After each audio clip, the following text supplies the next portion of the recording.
2 நாள் பயணமாக முதலமைச்சர் மு.க.ஸ்டாலின் நாளை திருப்பூர் செல்கிறார். திருப்பூர் மாவட்டத்தில் நாளையும் நாளை மறுதினமும் முதலமைச்சர் மு.க.ஸ்டாலின் கள ஆய்வு மேற்கொள்கிறார்.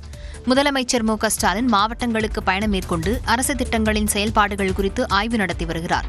மேலும் புதிய திட்டங்களை தொடங்கி வைத்தும் வருகிறார். அந்த வகையில் திருப்பூர் மாவட்டத்துக்கு கடந்த மாதத்தில் முதலமைச்சர் செல்லவிருந்த நிலையில் உடல்நலக்குறைவு காரணமாக அந்த பயணம் ஒத்திவைக்கப்பட்டது. 2 நாள் பயணமாக திருப்பூர் மாவட்டத்துக்கு நாளை முதலமைச்சர் புறப்படுகிறார். சென்னையிலிருந்து நாளை மாலை 5:30 மணி அளவில் விமானம் மூலம் புறப்பட்டு கோவை விமான நிலையம் செல்கிறார். அங்கிருந்து சாலை மார்க்கமாக மடத்துக்குளம் சென்று அங்கு அமைக்கப்பட்டுள்ள கருணாநிதியின் சிலையை திறந்து வைக்கிறார். உடுமலையில் நாளை இரவு தங்கும் முதலமைச்சர் நாளை மறுதினம் காலை உடுமலை பேருந்து நிலையம் அருகே அமைக்கப்பட்டுள்ள கருணாநிதி மற்றும் அம்பேத்கர் சிலைகளை திறந்து வைக்கிறார். இதனைத் தொடர்ந்து நேதாஜி மைதானத்தில் நடைபெறும் அரசு நிகழ்ச்சியில் கலந்து கொண்டு பொதுமக்களுக்கு நலத்திட்ட உதவிகளை வழங்குகிறார். மேலும் முடிவுற்ற திட்டப்பணிகளை திறந்து வைத்து புதிய திட்டப்பணிகளுக்கு அடிக்கல் நாட்டுகிறார். பின்னர் கோவை மாவட்டம் பொள்ளாச்சி சென்று பொதுப்பணித்துறை நீர்வள தலைமை பொறியாளர் அலுவலகத்தில் பரம்பிக்குளம் ஆழியாறு திட்டம் நடைபெறுவதற்கு காரணமாக இருந்த காமராஜர், முன்னாள் மத்திய அமைச்சர் சுப்பிரமணியம், பொள்ளாச்சி நா. மகாலிங்கம் ஆகியோருக்கு திருவுருவச் சிலைகளை திறந்து வைக்க உள்ளார். விவசாயிகள் பொது நிகழ்ச்சிகளை நடத்துவதற்கு ஏதுவாக 1348 சதுர அடியில் அமைக்கப்பட்டுள்ள அரங்கையும் முதலமைச்சர் திறந்து வைக்கிறார். இதனைத் தொடர்ந்து நாளை மறுதினம் மாலை 3:30 மணி அளவில் விமானம் மூலம் சென்னைக்கு புறப்படுவார் என்று அறிவிக்கப்பட்டுள்ளது. ஆணவ கொலைகளை தடுக்க தமிழ்நாடு அரசு தனிச்சட்டம் இயற்ற வேண்டும் என்று விடுதலை சிறுத்தைகள் கட்சி தலைவர் திருமாவளவன் வலியுறுத்தியுள்ளார். சாதி ஆணவ கொலைகளை தடுக்க தனிச்சட்டம் இயற்ற கோரி சென்னை சைதாப்பேட்டையில் விசிக சார்பில் போராட்டம் நடைபெற்றது. இதில் கலந்து கொண்ட திருமாவளவன் ஆணவ கொலைகளுக்கு எதிராக கண்டன முழக்கங்களை எழுப்பினார். ஆணவ கடுகொலை சட்டத்தை உடனடியாக இயற்றுக இயற்றுக உடனடியாக இயற்றுக தமிழ்நாடு அரசே தமிழ்நாடு அரசே தமிழ்நாடு அரசே தமிழ்நாடு அரசே தமிழ்நாடு அரசே கூட நம்முடைய முதலமைச்சருக்கு கூட ஏற்கனவே இருக்கிற ஐபிசி என்கிற பிஎன்எஸ் சட்டமே இந்த வழக்குகளை எதிர்கொள்ள போதுமானது என்று வல்லுநர்கள் கூறுகிறார்கள் என்ற கருத்தை கொண்டிருக்கிறார். அவரிடத்தில் நாங்கள் எடுத்து சொன்னோம். நாங்கள் மட்டும் சொல்லல. அப்படி ஒரு சட்டம் இருந்தாலும் கூட புதிய சட்டம் இயற்ற வேண்டும் என்று சுப்ரீம் கோர்ட் 2018 ஆண்டு மார்ச் மாதம் 27 தீர்ப்பு வழங்கியிருக்கிறது. நேரடியாக ஒன்றிய அரசுக்கு ஆணையிட்டு இருக்கிறது, சீக்கிரம் சட்டம் கொண்டு வரான்னு. அவங்க எந்த அடிப்படையில் சட்டம் அவங்களுக்கு தெரியாதா? ஏற்கனவே ஐபிசி இருக்கிறது. நெல்லை கவின் கொலை வழக்கில் சுர்ஜித்தின் பெற்றோர் காவல்துறையில் பணியாற்றியதால் காவலர்கள் இவ்வழக்கை விசாரிப்பது சரியாக இருக்காது என்று திருமாவளவன் கூறினார். நீதிமன்ற கண்காணிப்பில் இவ்வழக்கை விசாரிக்க வேண்டும் என்று வலியுறுத்திய திருமாவளவன் கவின் குடும்பத்திற்கு அரசு 1 கோடி ரூபாய் நிவாரணம் வழங்க வேண்டும் என்றும் கோரிக்கை விடுத்தார். நெல்லை கவின் ஆணவ கொலை வழக்கில் உண்மைத்தன்மையை கண்டறிவதற்காக சென்னை உயர்நீதிமன்ற வழக்கறிஞர்கள் குழு 2வது நாளாக ஆய்வு மேற்கொண்டுள்ளனர். கடந்த ஜூலை 27 நெல்லை கேடிசி நகர் பகுதியில் காதல் விவகாரம் தொடர்பாக கவின் என்ற ஐடி ஊழியர் ஆணவ கொலை செய்யப்பட்டார். இந்த வழக்கு விசாரணையை சிபிசிஐடி போலீசார் விசாரித்து வருகின்றனர். இந்நிலையில் இந்த ஆணவ கொலை தொடர்பாக பல்வேறு தகவல்கள் சமூக வலைதளத்தில் பரவி வரும் சூழலில் சென்னை உயர்நீதிமன்ற வழக்கறிஞர்களான சுரேஷ், தமிழ்வாணன் உள்ளிட்ட 5 பேர் கொண்ட வழக்கறிஞர்கள் குழு கவின் கொலை நடைபெற்ற இடத்தை பார்வையிட்டனர். இந்த குழு 2வது நாளாக நெல்லை மாவட்ட ஆட்சித்தலைவர், ஆதி திராவிட நலத்துறை அதிகாரிகள், சிபிசிஐடி போலீசார் உள்ளிட்டவர்களிடம் தகவல் திரட்டும் பணியில் ஈடுபட்டனர். தமிழக அரசு இது குறித்த தனி சட்டம் இயற்றுவது தொடர்பாக இதனுடைய தேவை என்ன என்பதை குறித்த விவரங்களையும் நாம் ஒரு படுகொலையின் அந்த நேரடியான பகுதியில் கள ஆய்வுகள் மூலமாக தகவல்களை திரட்டி சமூகத்திற்கு நாம் முன்வைக்க அந்த கடமையில் இருந்துதான் இது செய்யப்படுகிறது. இந்த வழக்கு தொடர்பான ஆவணங்களை அரசுக்கு சமர்ப்பிப்பதுடன் ஆணவ படுகொலைக்கு எதிரான சட்டம் இயற்ற வலியுறுத்தப்படும் என்றும் தெரிவித்துள்ளனர். எல்லை தாண்டி மீன்பிடித்ததாக ராமேஸ்வரம் மீனவர்கள் 7 பேரை இலங்கை கடற்படை கைது செய்தது. ராமேஸ்வரத்தைச் சேர்ந்த மீனவர்கள் 7 பேர் மன்னார் கடற்பகுதியில் மீன்பிடித்துக் கொண்டிருந்ததாக கூறப்படுகிறது. அப்போது அங்கு வந்த இலங்கை கடற்படையினர் எல்லை தாண்டி மீன்பிடித்ததாக கூறி ராமேஸ்வரம் மீனவர்களை கைது செய்தனர். கைது செய்யப்பட்ட ராமேஸ்வரம் மீனவர்களை மன்னார் கடற்படை முகாமிற்கு அழைத்துச் சென்றதாக தெரிவிக்கப்பட்டுள்ளது. முன்னதாக இலங்கை சிறையில் உள்ள தமிழக மீனவர்கள் 80 பேரை விடுவிக்க நடவடிக்கை எடுக்குமாறு மத்திய வெளியுறவுத்துறை அமைச்சர் ஜெய்சங்கருக்கு தமிழ்நாடு முதலமைச்சர் மு.க.ஸ்டாலின் தொடர்ச்சியாக கடிதம் எழுதி வருகிறார். இந்நிலையில் ராமேஸ்வரம் மீனவர்கள் மேலும் 7 பேர் எல்லை தாண்டி மீன்பிடித்ததாக கூறி இலங்கை கடற்படை கைது செய்தது அதிர்ச்சியை ஏற்படுத்தியுள்ளது. சாத்தூர் அருகே வீட்டில் பட்டாசு தயாரிக்கப்பட்ட போது விபத்து ஏற்பட்ட நிலையில் 3 உயிரிழந்தனர். சாத்தூர் அருகே வீட்டில் சட்டவிரோதமாக பட்டாசு தயாரிப்பின் போது ஏற்பட்ட வெடிவிபத்தில் 3 பேர் சம்பவ இடத்திலேயே பலியாகியுள்ளனர்.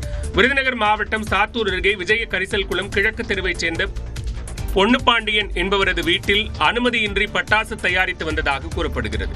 அப்போது திடீரென ஏற்பட்ட மின்சார உராய்வின் காரணமாக பட்டாசுகள் வெடித்து சிதறியுள்ளன. இந்த வெடிவிபத்தில் பட்டாசு தயாரிப்பில் ஈடுபட்டுக் கொண்டிருந்த 3 பேர் உடல் கருகி பலியாகினர். தகவல் அறிந்து சம்பவ இடத்திற்கு விரைந்து வந்த வெம்பக்கோட்டை தீயணைப்புத் துறையினர் மற்றும் காவல்துறையினர் இணைந்து மீட்புப் பணியில் ஈடுபட்டனர். மேலும் படுகாயமடைந்த மாரியம்மாள் 90 விழுக்காடு தீக்காயத்துடன் சிவகாசி அரசு மருத்துவமனையில் சிகிச்சை பெற்று வருகிறார். சட்டவிரோதமாக பட்டாசு தயாரிப்பில் ஈடுபட்டதாக வீட்டின் உரிமையாளர் பொன்னுப்பாண்டி மீது வழக்கு பதிவு செய்து போலீசார் விசாரணை நடத்தி வருகின்றனர்.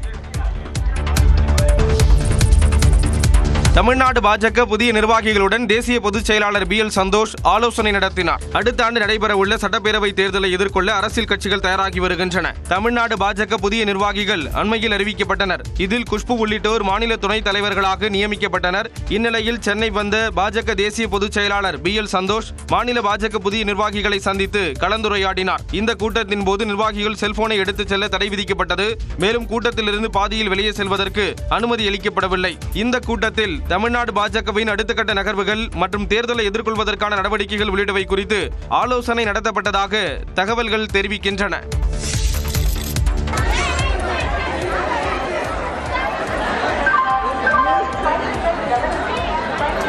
திருவண்ணாமலையில் கிரிவலம் முடிந்து நூற்றுக்கணக்கான பக்தர்கள் ஒரே நேரத்தில் ரயிலில் ஏற முற்பட்டதால் ஏற்பட்ட தள்ளுமுள்ளு காட்சிதான் இது.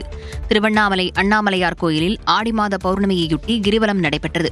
இதில் கலந்து கொண்ட ஆயிரக்கணக்கான பக்தர்கள் மழையிலும் விடிய விடிய கிரிவலம் சென்றனர்.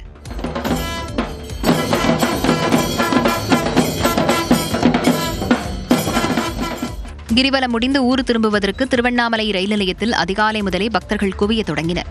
அப்போது விழுப்புரத்திலிருந்து திருவண்ணாமலை மார்க்கமாக திருப்பதி செல்லக்கூடிய பயணிகள் ரயிலில் ஏறுவதற்கு பக்தர்கள் முண்டியடித்ததால் லேசான தள்ளுமுள்ளி ஏற்பட்டது. பௌர்ணமி போன்ற சிறப்பு நாட்களிலாவது திருவண்ணாமலைக்கு கூடுதல் ரயில்களை இயக்க வேண்டும் என்பதே பக்தர்களின் பிரதான கோரிக்கையாகும். ஸ்ரீவில்லிபுத்தூர் அருகே வீட்டின் சாவி தொலைந்ததால் மதுபோதையில் புகைக்கூண்டு வழியாக வீட்டிற்குள் செல்ல முயன்றவர் மூச்சுத்திணறல் ஏற்பட்டு உயிரிழந்த சம்பவம் சோகத்தை ஏற்படுத்தியுள்ளது. விருதுநகர் மாவட்டம் ஸ்ரீவில்லிபுத்தூர் அருகே மம்சாபுரத்தைச் சேர்ந்த பிரபாகரன் என்பவர் மதுபோதைக்கு அடிமையானதால் கடந்த சில மாதங்களாக வேலைக்கு செல்லாமல் இருந்துள்ளார். இதனால் மனைவி அவரது தந்தை வீட்டுக்கு சென்று விட்டதாக கூறப்படுகிறது. மாமனார் வீட்டுக்கு சென்று சமாதானம் பேசியதால் காலையில் வந்து அழைத்துச் செல்லுமாறு மனைவி கூறியதாக சொல்லப்படுகிறது. இந்த நிலையில் மதுபோதையில் தனது வீட்டுக்கு பிரபாகரன் வந்துள்ளார். அப்போது வீட்டின் சாவி தொலைந்ததால் மாடியில் இருந்த புகைக்கூண்டின் வழியாக வீட்டுக்குள் செல்ல முயன்றுள்ளார். புகைக்கூண்டின் மேல்புறம் அகலமாகவும் உள்புறம் குறுகலாகவும் இருந்ததால் பாதியில் மாட்டிக்கொண்ட பிரபாகரன் மூச்சுத்திணறல் ஏற்பட்டு உயிரிழந்தார். காலையில் கணவர் வரவில்லை என்பதை அறிந்த மனைவி மதியம் வீட்டிற்கு சென்றுள்ளார். தண்ணீர் வாளிக்குள் கிடந்த சாவியை எடுத்து வீட்டை திறந்து பார்த்தபோது புகைக்கூண்டில் இறந்த நிலையில் கணவர் தொங்கிக் கொண்டிருப்பது தெரியவந்தது. இதுகுறித்து தகவல் அறிந்த மீட்புக் குழுவினர் வந்து புகைக்கூண்டை உடைத்து பிரபாகரன் உடலை மீட்டு காவல்துறையினரிடம் ஒப்படைத்தனர்.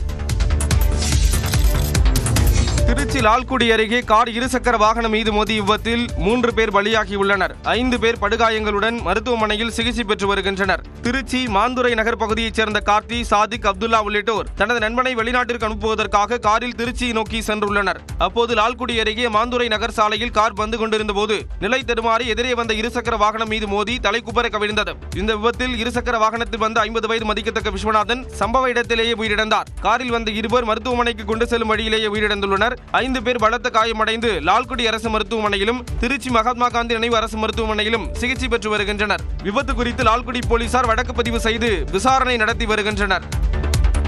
திமுகவில் இணைந்த அதிமுக முன்னாள் அமைச்சர் அன்வர்ராஜாவுக்கு பதவி வழங்கப்பட்டுள்ளது. அண்மையில் அதிமுகவில் இருந்து விலகி திமுகவில் இணைந்த அன்வர்ராஜாவுக்கு இலக்கிய அணி தலைவராக பொறுப்பு வழங்கப்பட்டுள்ளது. அதிமுகவில் அமைப்பு செயலாளராக பதவி வகித்த முன்னாள் MP அன்வர்ராஜா பாஜகவுடன் அதிமுக கூட்டணி வைத்ததால் ஏற்பட்ட அதிருப்தி காரணமாக அண்மையில் அக்கட்சியில் இருந்து விலகினார். பின்னர் முதலமைச்சர் மு.க. ஸ்டாலின் முன்னிலையில் திமுகவில் இணைந்தார். கொள்கைகளில் இருந்து தற்போதைய அதிமுக தடம் புரண்டதாக விமர்சித்திருந்த அன்வர்ராஜா முதலமைச்சர் ஸ்டாலினுக்கு நிகரான தலைவர் அதிமுகவில் இல்லை என்றும் தெரிவித்தார்.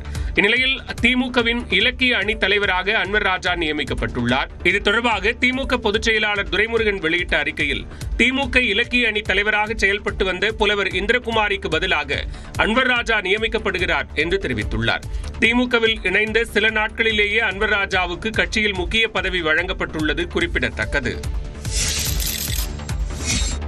ராமநாதபுரம் அருகே திருவிழாவில் ஏற்பட்ட முன்விரோதம் காரணமாக திமுக பிரமுகர் வீட்டில் பெட்ரோல் குண்டு வீசப்பட்டது அதிர்ச்சியை ஏற்படுத்தியுள்ளது. கடந்த 5ஆம் தேதி வழுதூர் கிராமத்தில் உள்ள மாரியம்மன் கோயிலில் முளைப்பாரி திருவிழா நடைபெற்ற போது திமுக ஐடி விங் பிரமுகர் கௌதம் என்பவருக்கும் சரித்திர பதிவேடு குற்றவாளியான பிரபுவிற்கும் வாக்குவாதம் ஏற்பட்டதாக கூறப்படுகிறது. இதனால் ஏற்பட்ட முன்விரோதம் காரணமாக பிரபு மற்றும் அவரது நண்பர் அலெக்ஸ் உட்பட 5 பேர் கௌதம் வீட்டிற்கு சென்று கண்ணாடிகளை உடைத்து மிரட்டல் விடுத்ததாக சொல்லப்படுகிறது.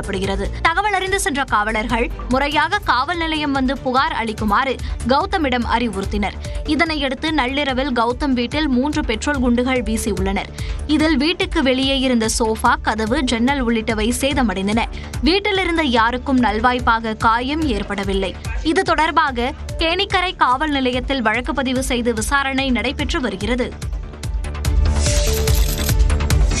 கன்னியாகுமரி மாவட்டம் மார்த்தாண்டத்தில் கிணறுகளில் எரிபொருள் கலக்கப்பட்ட புகார் தொடர்பாக ஆய்வு செய்த அதிகாரிகள் பெட்ரோல் பங்குகளில் பெட்ரோல் நிரப்ப தற்காலிக தடை விதித்துள்ளனர். குலசேகரம் அடுத்த கீழ்ப்பம்மம் பகுதியில் சுமார் 10 வீடுகளில் உள்ள கிணறுகளில் இருந்து பெட்ரோல் மற்றும் டீசல் வாசம் வந்தது. மேலும் அதிலிருந்து பிடித்த தண்ணீரில் நெருப்பு வைத்தபோது கொழுந்து விட்டு எரிந்தது.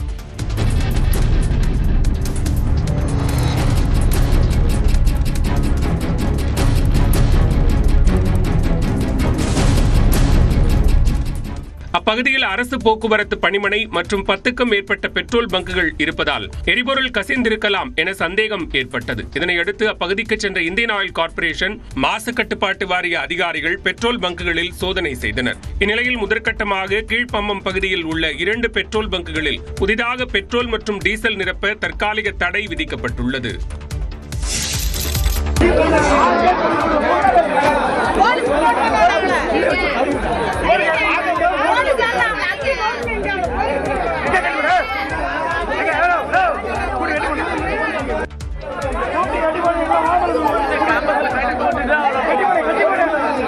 கள்ளக்குறிச்சி அரசு மருத்துவமனையில் ஆண் குழந்தையை திருடிய இந்த பெண்ணை பொதுமக்கள் பிடித்து தர்ம அடி கொடுத்து காவலர்களிடம் ஒப்படைத்தனர். இந்திலி கிராமத்தைச் சேர்ந்த திவ்யா என்பவருக்கு கள்ளக்குறிச்சி அரசு மருத்துவமனையில் ஆண் குழந்தை பிறந்தது. குழந்தை பிறந்து 2 நாட்களே ஆன நிலையில் பாண்டியங்குப்பத்தைச் சேர்ந்த லட்சுமி என்பவர் குழந்தையை திருடிச் சென்றார். இதனை கண்டுபிடித்த அப்பகுதி மக்கள் லட்சுமியை பிடித்து தர்மடி கொடுத்து காவலர்களிடம் ஒப்படைத்தனர்.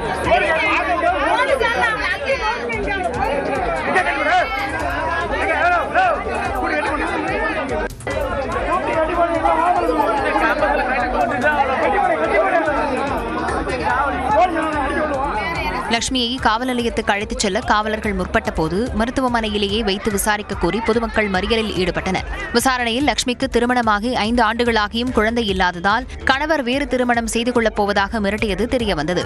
இதனால் கேரளாவில் கூலி வேலை செய்து வரும் கணவரிடம் தான் கர்ப்பமாக இருப்பதாக பொய் சொல்லிவிட்டு குழந்தை திருட்டில் ஈடுபட்டதாக லட்சுமி குறிப்பிட்டுள்ளார். தூத்துக்குடி மாவட்டம் எட்டயபுரம் அருகே அரசு பேருந்தில் இருந்து மாணவர்களை கீழே இறக்கிவிட்ட விவகாரத்தை கண்டித்து மக்கள் போராட்டத்தில் ஈடுபட்டனர். தூத்துக்குடி மாவட்டம் எட்டயபுரம் அருகே மேலக்கரந்தை மற்றும் சுற்றுவட்டார பகுதிகளைச் சேர்ந்த 100க்கும் மேற்பட்ட மாணவ மாணவிகள் விருதுநகர் மாவட்டம் பந்தல்குடியில் உள்ள அரசு மேல்நிலைப் பள்ளியில் படித்து வருகின்றனர். இவர்கள் தினமும் காலை 7:55 மணிக்கு கோவில்பட்டியிலிருந்து அருப்புக்கோட்டை செல்லும் அரசு பேருந்தில் பள்ளிக்கு செல்வது வழக்கம். அந்த வகையில் வெள்ளிக்கிழமை காலை மேலக்கரந்தை நிறுத்தத்தில் இருந்து பேருந்தில் ஏறிய மாணவர்களை கூட்டம் அதிகமாக இருப்பதாக கூறி ஓட்டுநரும் நடத்துனரும் வெம்பூர் விளக்கில் இறக்கிவிட்டதாக கூறப்படுகிறது.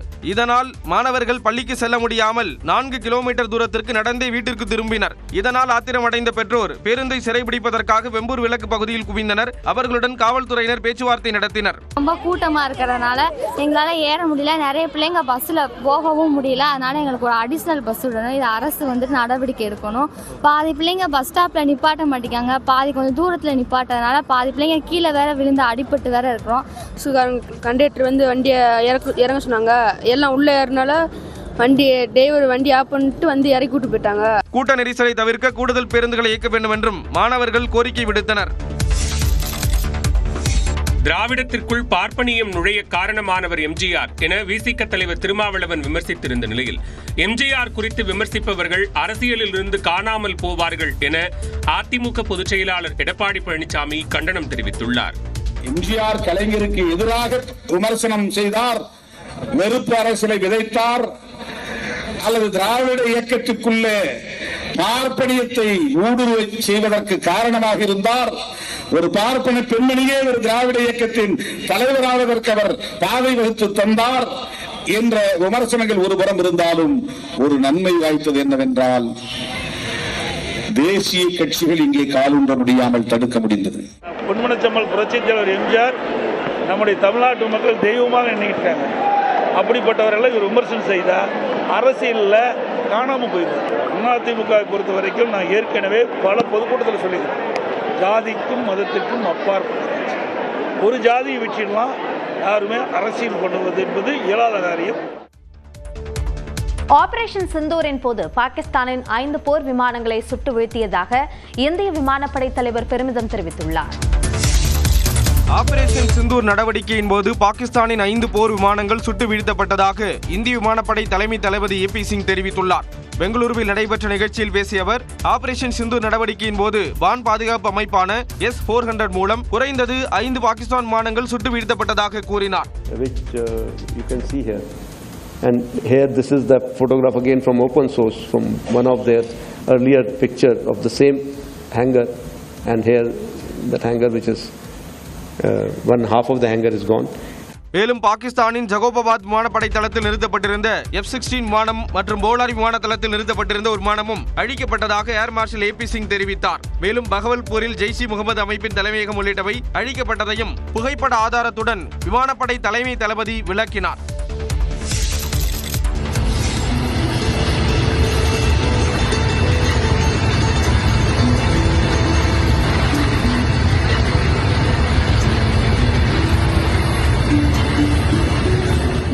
கிலோமீட்டர் நீளம் கொண்ட இந்தியாவின் மிகப்பெரிய இந்த சரக்கு ரயில் பயன்பாட்டிற்கு வந்தது. உத்தரப்பிரதேச மாநிலம் சந்தௌலியில் நாட்டின் மிகப்பெரிய சரக்கு ரயில் உருவாக்கப்பட்டது. 7 என்ஜின்களுடன் 354 பெட்டிகளை ஒன்றாக இணைத்து சுமார் 4.5 கிலோமீட்டர் தூரத்திற்கு வடிவமைக்கப்பட்ட சரக்கு ரயிலுக்கு ருத்ராஸ்திரா என பெயரிடப்பட்டது. இந்த சரக்கு ரயில் உத்தரப்பிரதேச மாநிலம் கஞ்ச்கவாஜா ரயில் நிலையத்திலிருந்து கர்வா சாலை ரயில் நிலையம் வரை இயக்கப்பட்டு பயன்பாட்டிற்கு கொண்டு வரப்பட்டது.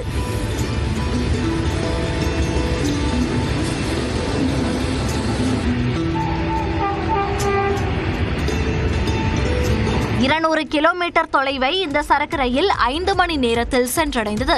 அதாவது 4.5 கிலோமீட்டர் நீளம் கொண்ட இந்த சரக்கு ரயில் 1 மணி நேரத்திற்கு சரியாக 40 கிலோமீட்டர் வேகத்தில் பயணிக்கும் திறன் கொண்டுள்ளது. இதற்கு முன்பு 3.5 கிலோமீட்டர் நீளம் கொண்ட வாசுகி என்ற சரக்கு ரயில் தான் நாட்டின் மிகப்பெரிய சரக்கு ரயிலாக இருந்தது குறிப்பிடத்தக்கது. ஜார்க்கண்ட் மாநிலம் சண்டில் ரயில் நிலையம் அருகே 2 சரக்கு ரயில்கள் தரம் புரண்டு விபத்துக்குள்ளானதில் 20க்கும் மேற்பட்ட பெட்டிகள் தண்டவாளத்தில் சரிந்து விழுந்துள்ளது. இதனால் ஜார்க்கண்ட் மாநில ரயில் சேவை பெரிதும் பாதிக்கப்பட்டது. சண்டில் ரயில் நிலையம் அருகே அதிகாலை 4:15 மணிக்கு தொழில்நுட்ப கோளாறு காரணமாக சரக்கு ரயில் தடம் புரண்டு விபத்துக்குள்ளானது. இதில் 5க்கும் மேற்பட்ட சரக்கு பெட்டிகள் அருகில் உள்ள தண்டவாளத்தில் சரிந்து விழுந்துள்ளன. இந்நிலையில் அதே தண்டவாளத்தில் வந்த மற்றொரு சரக்கு ரயில் தண்டவாளத்தில் கிடந்த சரக்கு பெட்டி மீது மோதி விபத்துக்குள்ளானது. இதனால் 20க்கும் மேற்பட்ட பெட்டிகள் சரிந்து விழுந்தன. மேலும் 2 பெட்டிகள் அருகில் உள்ள சாலையில் தூக்கி எறியப்பட்டன. சம்பவ இடத்திற்கு விரைந்த ரயில்வே அதிகாரிகள் 5க்கும் மேற்பட்ட ஜேசிபிக்கள் உதவியுடன் சரிந்து கிடந்த சரக்கு பெட்டியை அப்புறப்படுத்தினர். இதன் காரணமாக சண்டில் டாடா நகர், சண்டில் முரி மற்றும் சண்டில் புருலியா உள்ளிட்ட வழித்தடங்களில் ரயில் சேவை பாதிக்கப்பட்டது. மேலும் வந்தே பாரத் உள்ளிட்ட 5க்கும் மேற்பட்ட நீண்ட தூர ரயில்கள் ரத்து செய்யப்பட்டன. ஜப்பானில் அமெரிக்கா அணுகுண்டு வீசியதன் 80வது ஆண்டு நிறைவு விழாவில் ஏராளமானோர் பங்கேற்றனர்.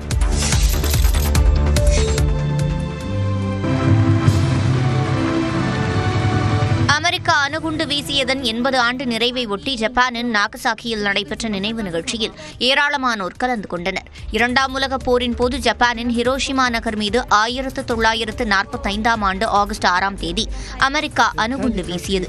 இதற்கு 3 நாட்கள் கழித்து ஆகஸ்ட் 9ஆம் தேதி நாகசாகி நகர் மீது தாக்குதல் நடத்தப்பட்டது. இதில் 70,000 பேர் உயிரிழந்தனர். நாகசாகி மீது தாக்குதல் நடத்தியதன் நினைவு தினம் சனிக்கிழமை அனுசரிக்கப்பட்டது. இதனையொட்டி நாகசாகி அமைதி பூங்காவில் நடைபெற்ற நிகழ்ச்சியில் 90 நாடுகளைச் சேர்ந்த பிரதிநிதிகள் உள்ளிட்ட 2600 பேர் கலந்து கொண்டனர். தாக்குதல் நடத்தப்பட்ட காலை 11:02 மணிக்கு மணி ஓசை ஒலித்ததும் 2 நிமிடங்களுக்கு மௌன அஞ்சலியும் செலுத்தப்பட்டது.